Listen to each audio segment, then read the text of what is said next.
Hello there. Yesterday I was doing some more research on the topic of the release date of the Sony a7 IV, and it said that it would be coming later this year, not earlier this year. I was a bit bummed about that because I was kind of hoping to see what the a7 V could do. But it also said that Sony was apparently waiting for the release of the Canon R6 Mark III to kind of manage expectations. And even though I can understand that, I'm kind of frustrated because I don't think that companies like Sony or Canon should be looking. Sure, they should be looking at what the others are doing, but they shouldn't be basing the release date of their own models, on their own products, on release dates of other companies.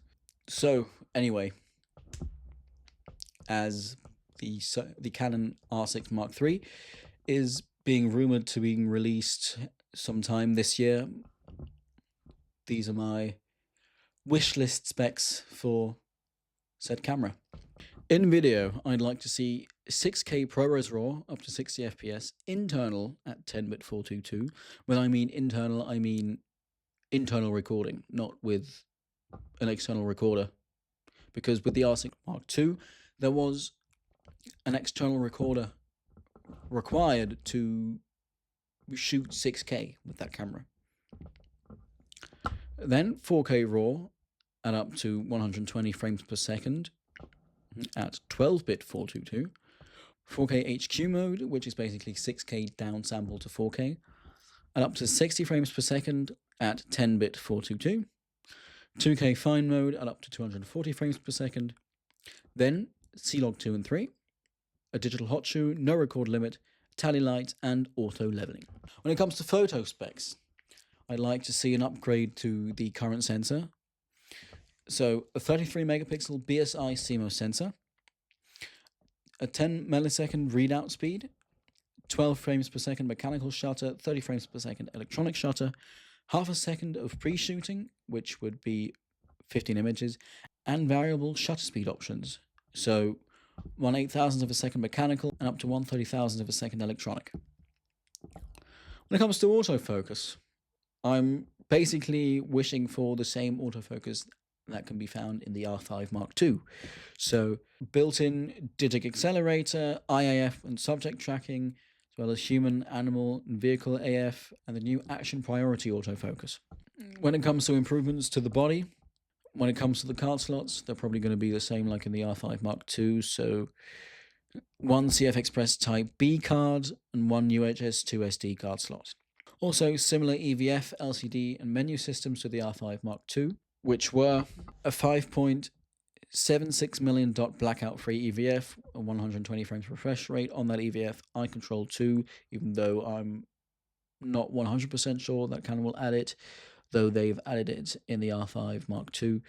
I'm not sure they're going to add it in the R6 Mark III, and rotating EVF info. When it comes to the LCD, 3.2-inch, 2.1 million dot vari-angle touchscreen, vertical rotating info display. That sums about that up. And when it comes to the menu system, just the same one that can be found in the R5 Mark II, because Canon's menu systems are generally really good. When it comes to price, I think the Canon R6 Mark III will be priced somewhere between $2,500 and $3,000. So I'm not actually specifying any currency because these cameras tend to be in that price range when they start out. So to summarize the specs I've just listed, should be a great camera.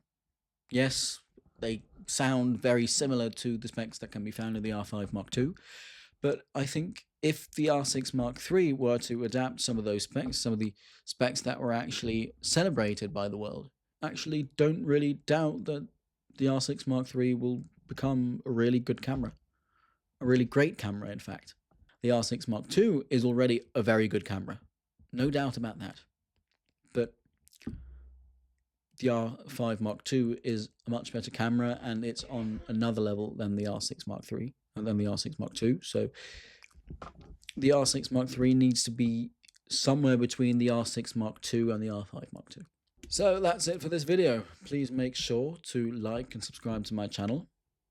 I would very much appreciate that. And also make sure to check out my other social media accounts. They will be linked down in the description below. Now, thank you very much for watching, and I'll see you in the next video. Bye.